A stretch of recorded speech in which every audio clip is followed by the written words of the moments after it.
सबकी जय मसीह की। आज हम देखेंगे प्रकाशित वाक्य का हीरो भाग 2। इसमें हम देखेंगे कि जब यीशु आएगा तब वह क्या आज्ञा देगा, और जब वह आएगा तो वह एक सिंह के समान आएगा। और वह जब पहली बार आया था तो वह मेमने के जैसा आया था। और पूरी बाइबल में जो कुछ है वह यही है। और हम प्रकाशित वाक्य के हीरो के बारे में वचन को देखेंगे, और यह भविष्यवाणी की सीरीज का भाग है।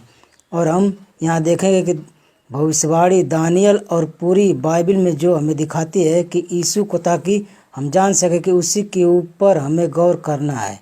हम दानियल अध्याय 9 में देखते हैं कि दानियल प्रार्थना करता है और कहता है प्रभु के लोग बेबीलोन में गुलाम हैं। और 70 साल से ही दानियल यिर्मयाह की भविष्यवाणी को यहाँ पढ़ता है, जो कहता है 70 साल बाद वापस जाएंगे। यानी दानियल भविष्यवक्ताओं को पढ़ रहा था। वो प्रार्थना करने लगा, प्रभु 70 साल हो गए और कितना सब लोगों को सहना होगा, और कब तक वह उद्धारकर्ता मसीहा आएगा। जब दानियल प्रार्थना कर रहा था तो जिब्राइल स्वर्गदूत आया था, वहीं जो मरियम के सामने आया था। और वह 500 साल बाद मरियम के पास आया तो वह बूढ़ा नहीं हुआ था। और वह भविष्यवाणी देता है। दानियल 9:24 में हम देखते हैं कि तेरे लोगों और तेरे पवित्र नगर के लिए 70 सप्ताह ठहराए गए हैं कि उनके अंत तक अपराध होना बंद हो, और पापों का अंत और अधर्म का प्रायश्चित किया जाए, और युग युग की धार्मिकता प्रकट हो, और दर्शन की बात पर और भविष्यवाणी पर छाप दी जाए, और परम पवित्र का अभिषेक किया जाए। आने वाले मसीहा के दर्शन के बारे में, छाप के बारे में कहता है। और बहुत ही स्पष्ट है कि भविष्यवाणी हमें बताती है वो परम पवित्र जो अभिषिक्त है। यानी 70 सप्ताह क्या दर्शाते हैं। और अब बाइबल में एक दिन एक साल के बराबर होता है। चलिए शुरू की बात के बारे में हम बात करते हैं। यहाँ पर यह कहता है दानियल 9:23 में, इसे पढ़ेंगे तो देखेंगे कि इस भविष्यवाणी की बात क्या है कि यरूशलेम को फिर बसाने की आज्ञा से निकलने से लेकर अभिषेक प्रदान के समय तक नबूकदनेस्सर ने यरूशलेम को नाश किया था। इस भविष्यवाणी की शुरू की बात क्या है? फारस के राजा अर्थशस्ता ने यह घोषणा की थी। हम एजरा 7:1 में देख सकते हैं कि वह किस तरह से उनकी मदद करेगा कि नगर को फिर से बनाए, यानी भवन को फिर से बनाए। और यहाँ वर्ष कहती है कि भविष्यवाणी की शुरुआत तो बस यहीं से हुई कि यरूशलेम को फिर से बसाने की आज्ञा से लेकर प्रदान के समय तक 7 सप्ताह बीतेंगे। यानी 70 सप्ताहों को 3 भागों में बांटता है। यानी 7 सप्ताह होंगे और 62 सप्ताह होंगे। फिर अंतिम हफ्ता होगा दानियल 9:25, यानी 7 सप्ताह की सरपना को फिर से बनाएंगे। और फिर 62 सप्ताह यहाँ परम पवित्र अभिषेक तो होगा। फिर अंतिम सप्ताह में वो लोगों के साथ में वाचा बांधेगा, लेकिन आखिरी सप्ताह के बीच में वो वहाँ पर बलिदान करेगा। यानी यहाँ पर बहुत सी जानकारी है, और हम चाहते हैं कि इसे हम लोग अच्छी तरह से समझ लें। और यहाँ भविष्यवाणी की बात बाइबल में जब हम देखते हैं तो उसके लिए बहुत ही सरल सिद्धांत है कि आप इस साल को एक दिन के लिए उपयोग करें। और इसके लिए 3 संदर्भ जो कि सिद्धांत के साथ में सहयोग देते हैं। और यहाँ हम स्क्रीन पर देखेंगे कि आज्ञा दी गई थी कि 457 ईस्वी सन पूर्व में अर्थशस्ता राजा ने हमें इसे एजरा 7:12 में देख सकते हैं कि प्राचीन इतिहास की तारीख है। और यह इसलिए आज्ञा के 483 साल के बाद में यहाँ अभिषिक्त मसीहा को देखते हैं और अपनी सेवकाई शुरू करता है, और प्रभु के लोगों के साथ अंतिम 7 सप्ताह की वाचा बांधता है। और 7 साल के बीच में वो वहाँ पर बलिदान करता है। तो यहाँ पर हम देखते हैं कि यीशु का बपतिस्मा कब हुआ था। आप यूहन्ना 1:29 में पढ़ सकते हैं कि वह यूहन्ना बपतिस्मा दाता के पास जाता है, और दूसरे दिन उसने यीशु को अपनी ओर आते देखकर कहा, देखो यह परमेश्वर का मेमना है जो जगत का पाप उठा ले जाता है। लूका में यह हमें बताता है जब यूहन्ना प्रचार कर रहा था तब यीशु ने उस समय बपतिस्मा लिया था। तो यहाँ यह बताता है कि वहाँ पर पिलातुस नियुक्त किया गया, और वहाँ पर कैसर का राज था, और यहाँ हेरोदेस भी था। यानी इतिहास में केवल एक ही समय था जहाँ पर ये तीनों थे, जिसमें उसका राज एक दूसरे के साथ में था। वह था ईस्वी सन 27। ईस्वी सन 27 तो ऐसा समय था जो 483 साल के बाद में आया, जब आज्ञा निकली थी ईस्वी सन 457 में, तो तभी मसीहा ने बपतिस्मा लिया था। और हम देखेंगे यीशु के बपतिस्मे के समय क्या हुआ। आप प्रेरित 10:38 में देख सकते हैं। पतरस कहता है, परमेश्वर ने किस रीति से यीशु नासरी को पवित्र आत्मा और सामर्थ्य से अभिषेक किया। वह अभिषेक था और सामर्थ्य से भलाई करता और सब कुछ करता था, और शैतान के सताए हुए लोगों को अच्छा करता था, क्योंकि परमेश्वर ने उसके साथ था। यानी परमेश्वर उसके साथ था, यानी यीशु ने पवित्र आत्मा का अभिषेक पाया था। बिल्कुल 483 साल के बाद अभी यानी एक हफ्ता बाकी है। 490 के लिए यहाँ पर हम दानियल की भविष्यवाणी को रोक कर देख सकते हैं यीशु ने क्या किया। यहाँ हम देखते हैं कि मसीह के बारे में भविष्यवाणी है। यिर्मयाह 61:1। यीशु जब प्रचार किया तो पहला संदेश नासरत के आराधनालय से कहता है, प्रभु यहोवा का आत्मा मुझ पर है, क्योंकि यहोवा ने सुसमाचार सुनाने के लिए मेरा अभिषेक किया। मसीह उन लोगों से कहता है, मैं वह अभिषिक्त हूँ, मुझे इसलिए भेजा कि खेदित मन वालों को शांति दूं, कि बंदियों के लिए स्वतंत्रता का और कैदियों के लिए छुटकारे का प्रचार करूं। लोग पाप और शैतान के गुलामी में, और उस महान दिन में लोग यीशु का प्रचार सुनने आए, और भेदियों से कहा गया कि तुम उसको बंदी बनाकर लाओ। कहा गया था, वह कहाँ है? किसी मनुष्य ने कभी ऐसी बातें नहीं की। यूहन्ना 7:16 में। और हम क्रूस से संबंधित घटनाओं की भविष्यवाणी पर देखते हैं। इनमें से कुछ पुराने नियम में हैं, और भजन संहिता 4:9 में लिखा है, मेरा परम मित्र जिस पर मैं भरोसा रखता, उसने मेरे विरुद्ध लात उठाई है।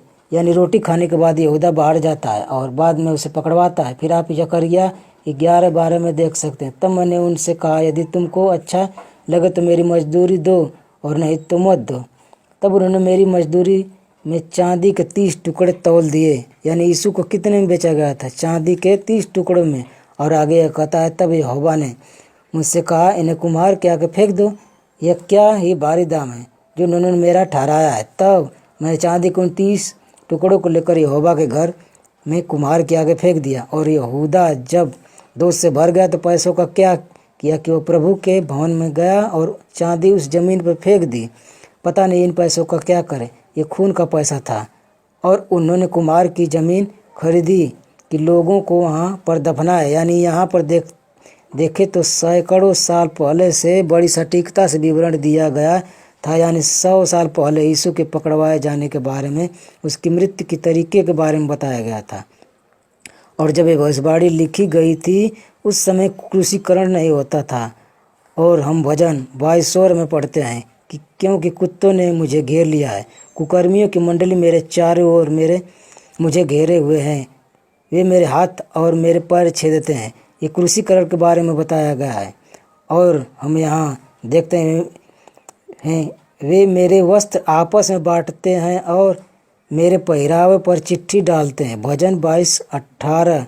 और हम आगे नए नियम में पढ़ते हैं, मरकुस 15:24 में, तब उन्होंने उसको क्रूस पर चढ़ाया और उसके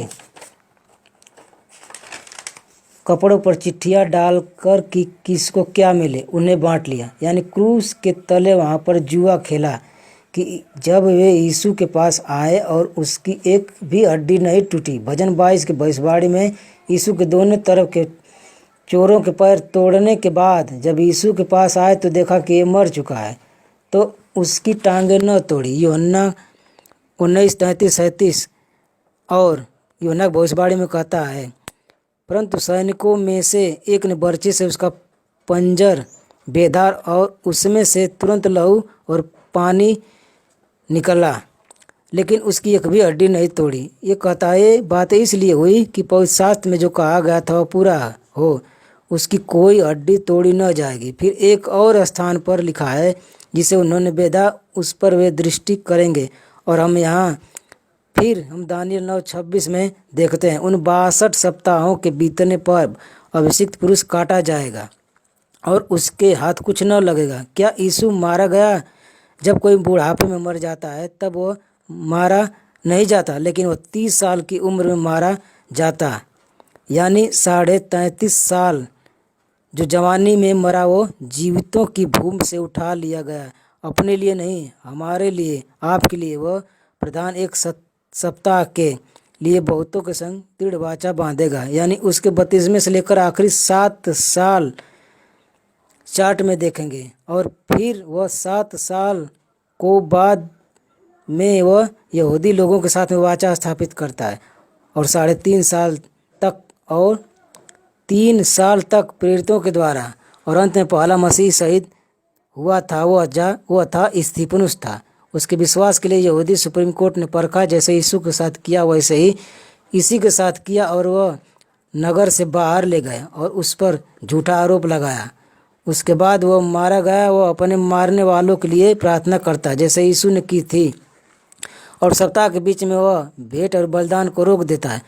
और यीशु के बलिदान के 3.5 साल के बाद में जब वह क्रूस पर मरा तब भवन में बंधा हुआ। हम मत्ती 27:50-51 में पढ़ते हैं, और देखो मंदिर का पर्दा ऊपर से नीचे तक फटकर 2 टुकड़े हो गया और धरती डोल गई और चट्टानें तड़क गई, यानी उस भवन का जो उद्देश्य था वह पूरा हुआ। यीशु ने कहा, इस भवन को नाश कर दो और इसे 3 दिन में बनाऊंगा, यानी वह कलीसिया को कह रहा था, यदि आप मसीह में हैं तो आप राज्य प्रतिधारक हैं। आमीन। अगर आप विश्वास करते हैं तो आप जीवित पत्थर जैसे हैं। पौलुस और पतरस ने यही कहा था, हम परमेश्वर के भवन हैं, हम चर्च बिल्डिंग नहीं हैं, हम चर्च के लोग हैं। और हम फिर से चार्ट को देखते हैं, यानी यहाँ पर बताया गया है आज्ञा से यहाँ 69 सप्ताह पूरे हो गए। यहाँ पर 69 साल में 483 साल पूरे होंगे। 483 दिन यानी एक दिन 1 साल है। मसीह का बपतिस्मा हुआ ईस्वी सन 27 में।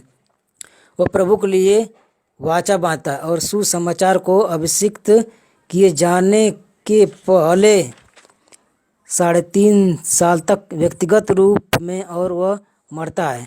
इसके बाद बलिदान रोक दिए जाते हैं और 3.5 साल तक सेवा करता। हम देखते हैं इब्रानियों 2:3 में, तो हम लोग ऐसे बड़े उद्धार से निश्चित रहकर कैसे बच सकते हैं जिसकी चर्चा पहले प्रभु के द्वारा हुई और सुनने वालों के द्वारा हमें इसका निश्चय हुआ। ईस्वी सन 27 बपतिस्मा के समय से प्रचार किया और 3.5 साल बाद जब तक वो वध न हुआ और सुनने वालों के द्वारा हमें इसका निश्चय हुआ, यानी यीशु के जी उठने के पर संसार, यानी यीशु के जी उठने पर संसार के पास नहीं गया वो।